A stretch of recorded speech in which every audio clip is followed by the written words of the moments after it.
Mirar, eh, esto va a quedar, esperemos que quede grabado, si se oye bien. Entonces, esto era un poquito el plan de lo que íbamos a hacer con las prácticas y los seminarios. Os vamos a dar 2 seminarios. Hoy uno que vamos a intentar que dure media hora, que acabe antes de las 12. Y os daremos un próximo seminario que ya veremos porque hemos visto que a estas horas el Blackboard funciona mal. El tema de las prácticas, pues esperaremos a ver qué es lo que se puede hacer cuando se levante el estado de alerta, ¿vale? También nos daremos un tercer seminario de aplicaciones de la citometría de flujo. Y bueno, vamos para allá. Estos serían los objetivos de los seminarios, pero básicamente la idea, como solo tenemos media hora, vamos a pasar a ver lo que sería la citometría de flujo. La citometría de flujo es una técnica que lo que hace es medir propiedades de células que van, como dice el nombre, van en suspensión en un sistema de flujo, ¿vale? Y va a servir fundamentalmente para estudiar células de la sangre, ¿vale? Los citómetros, por tanto, se van a encontrar en los servicios de hematología y en los servicios de inmunología de los hospitales. Y la aplicación que va a tener esta metodología es estudiar la heterogeneidad celular, es decir, los distintos tipos de células que hay en la sangre. Y esto nos va a permitir estudiar patologías, diagnosticar enfermedades, diagnosticar citopenias, diagnosticar leucemias y también incluso nos puede dar información sobre el pronóstico de la evolución en ciertas enfermedades y la respuesta a tratamientos, ¿no? Y a terapias. Y bueno, y vamos a intentar daros la información para que podáis analizar e interpretar los tipos de gráficos que muestran los datos de estas técnicas. Bien. El problema que tiene la sangre es que, bueno, ya sabéis, tiene muchos tipos celulares, ¿no? Teníamos glóbulos rojos, plaquetas, glóbulos blancos de múltiples tipos y realmente vamos a estar interesados a lo mejor en estudiar digamos, pequeñas poblaciones o incluso subpoblaciones de la sangre. Entonces, esto lo que requiere es que la técnica sea capaz de medir en distintos tipos de células y sea capaz de separar la información de las células que estamos midiendo. Esto nos lo va a permitir la citometría de flujo. La citometría de flujo nos permite medir el tamaño de las células y también medir la granularidad. Y esto nos permite, por ejemplo, veis aquí un diagrama en el que vemos el tamaño de la granularidad, pues nos permite diferenciar las distintas poblaciones de células, de leucocitos en este caso, y nos permite incluso realizar estudios pues, de estas poblaciones y ver qué antígenos expresan.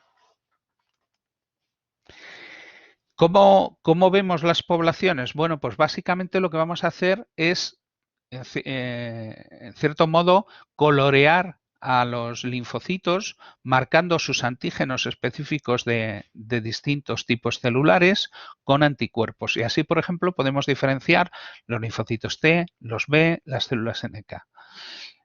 Como ya he comentado, la manera de marcar, de colorear a estas células va a ser con anticuerpos monoclonales fluorescentes. También podemos, dentro de una población, por ejemplo, los linfocitos T, que todos ellos expresan, por ejemplo, el antígeno CD3, sería un antígeno que nos permitiría identificar esa población, pues podemos ver dentro de ella otras poblaciones como los linfocitos TCD4 y los TCD8.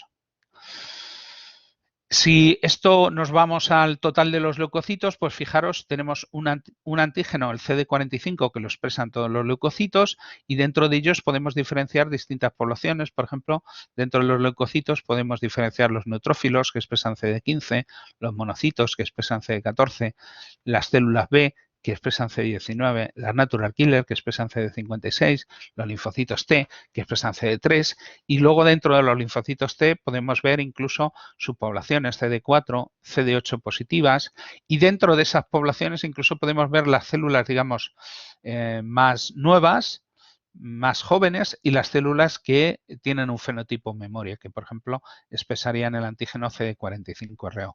Y podemos ver incluso otros antígenos que nos hablan del estado de diferenciación de estas células, como el CD27 y el CCR7. Bien, si queremos estudiar una mezcla con múltiples tipos celulares, lo que vamos a necesitar son criterios que nos permitan identificar a esas células y decir, esta célula es de un tipo.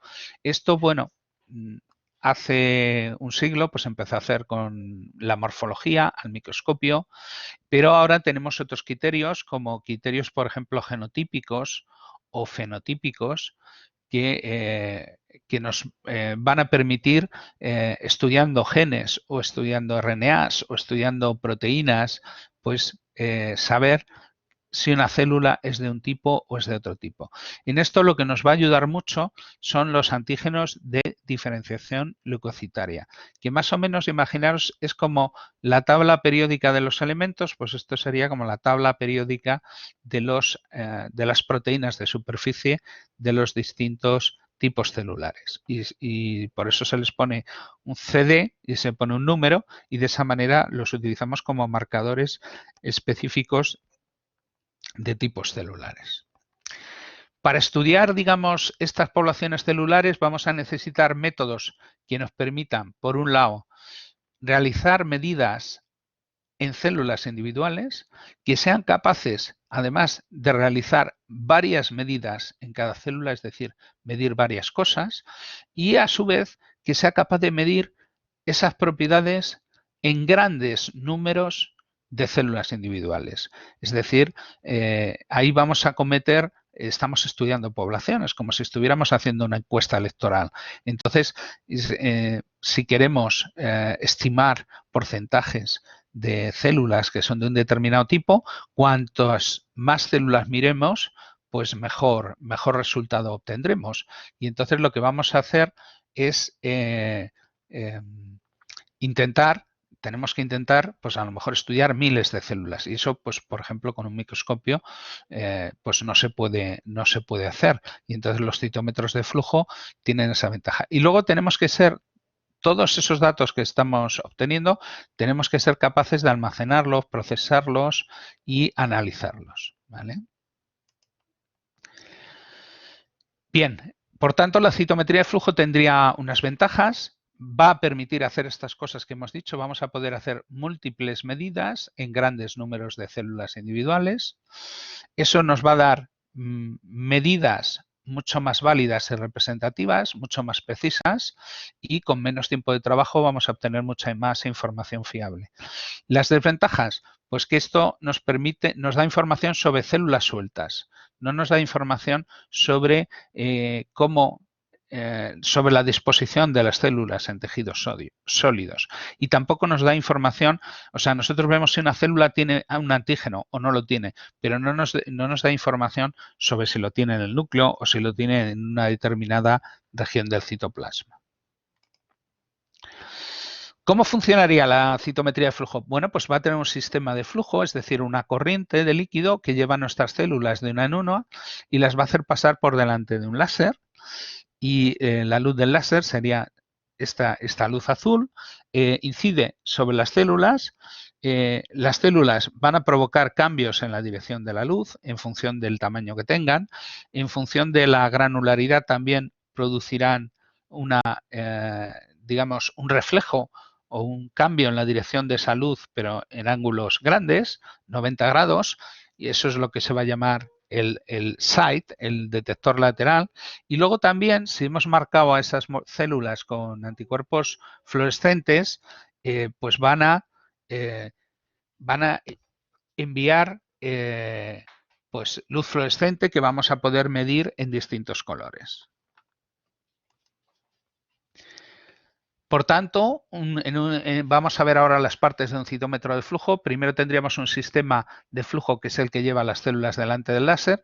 Luego vamos a tener un sistema que detecta la luz que cambia de dirección, es decir, luz de color azul, pero que al pasar la célula cambia de dirección. Luego vamos a ver la fluorescencia, es decir, luz de distintos colores, que habrá que separarla.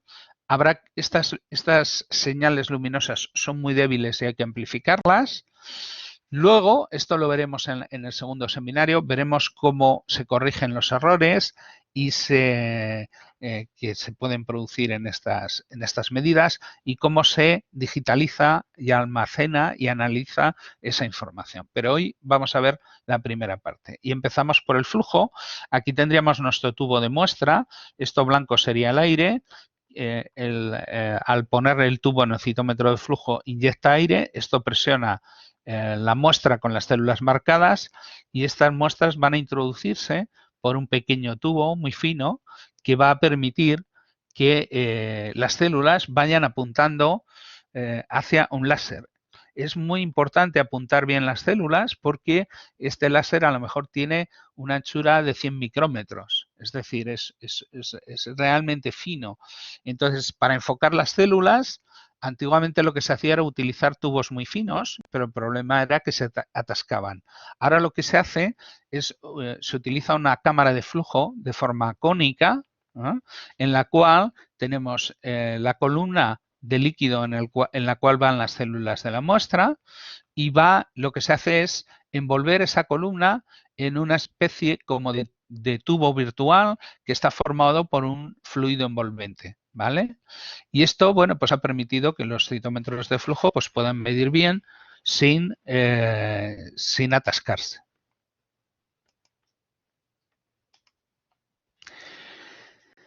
¿Qué información vamos a detectar cuando pasa una célula? Pues luz que primero cambia de dirección pero no de color, es decir, sigue siendo azul, y luego luz fluorescente, es decir, luz de otros colores, pues verde, naranja, roja, que va a tener longitudes de onda más larga y por tanto la podemos detectar y la podemos separar. La luz de distintos colores y la podemos detectar por separado. ¿De qué nos va a informar esa luz? Pues la luz que cambia de dirección nos va a informar de las características físicas de las células, de su tamaño y de su granularidad. Y la luz fluorescente de longitud de onda más larga nos va a informar de la presencia de los antígenos con los cuales hemos marcado los anticuerpos con los que hemos marcado antígenos de superficie. El verde nos va el luz verde, por ejemplo, la emiten anticuerpos que estén combinados a un pigmento que se llama isotiocianato de fluoresceína. Naranja, anticuerpos que estén combinados con un fluorocromo denominado ficoeritrina. Y rojo, por ejemplo, anticuerpos que estén unidos a un fluorocromo denominado proteína de clorofila de peridinio. Bien, aquí veríamos, esto sería el detector de luz dispersada hacia adelante, Forward Scattered Light, y que esto va a tener que ver sobre todo con el tamaño de la célula. Es un detector que está colocado, digamos, en un ángulo pequeño con respecto del original del láser y que más o menos lo que nos va a medir es un poco como la sombra de la célula. Cuanto más grande va a ser la sombra, ¿no? Y por tanto se relaciona con el tamaño. En 90 grados vamos a tener otro detector distinto que lo vamos a poder, sería el detector de luz dispersada lateralmente, que este va a recibir más señal en función de la capacidad de las células para cambiar la dirección de la luz en ángulos grandes. Y esto va a depender sobre todo de la cantidad de orgánulos membranosos que tenga esa célula. Bueno, aquí tendríamos lo mismo, ¿no? El detector de tamaño y el detector de granularidad, ¿vale? Lo que aporta de nuevo esta diapositiva es que lo que nos demuestra es que cuando pasan las células, esa luz que detectan los detectores se convierte en una señal eléctrica, en un pulso de voltaje, en un cambio de voltaje, ¿vale? Y eso luego será digitalizado. ¿Veis lo mismo? El detector de luz dispersada también produce un pulso de luz y eso va a ser posteriormente amplificado y digitalizado, ¿vale? Y una vez que lo digitalizamos, lo podemos representar como valores numéricos. Por ejemplo, esto sería un dot plot, un diagrama de puntos, en los cuales cada punto es una célula, el valor de X es su tamaño, el valor de Y es su granularidad y esto nos permite, por ejemplo, esta nube serían los linfocitos, estas serían los monocitos y estas serían los granulocitos. Esto que vemos de distintas propiedades físicas lo podríamos confirmar marcando con anticuerpos característicos de las distintas poblaciones. Por ejemplo, CD15 para los granulocitos, CD14 para los monocitos y para los linfocitos, como hay varias poblaciones, pues necesitaríamos utilizar distintos marcadores, pero con una combinación de estos marcadores pues podríamos marcar todos los linfocitos. Bien, veo que vamos a... me estoy dando prisa, vamos a acabar en tiempo antes de que empiece vuestra siguiente clase. ¿Qué más detectores tenemos? Pues tenemos detectores de fluorescencia que van a detectar longitudes de ondas más largas. ¿Cómo se puede separar la luz de distintos colores? Fijaros, yo siempre os pongo la analogía de que esto es como un semáforo, ¿no? Luz verde, luz ámbar, luz roja, ¿no? Podemos diferenciar los tres colores perfectamente. El aparato también. Bueno, el sistema separa la luz de distintos colores utilizando unos elementos ópticos que se llaman espejos dicroicos, que lo que hacen es reflejar luz de unos colores y dejar pasar la luz de otros colores, con lo cual ponemos un detector, aquí un detector de naranja y aquí un detector de verde y separamos la luz de los dos colores sin ningún problema. Y eso, una vez que hemos medido eso, pues lo podemos, esa fluorescencia, la podemos digitalizar y la podemos representar. Y, por ejemplo, aquí podríamos estar viendo dos poblaciones de células, las células natural killer, que expresarían el antígeno CD16, ¿eh? Y las células T, que expresarían el antígeno CD3 y de esta manera podemos, como cada punto es una célula, pues podemos saber cuántas células tenemos de cada tipo. Y con esto, yo creo que es ya la última diapositiva. Si queréis, voy a detener la grabación.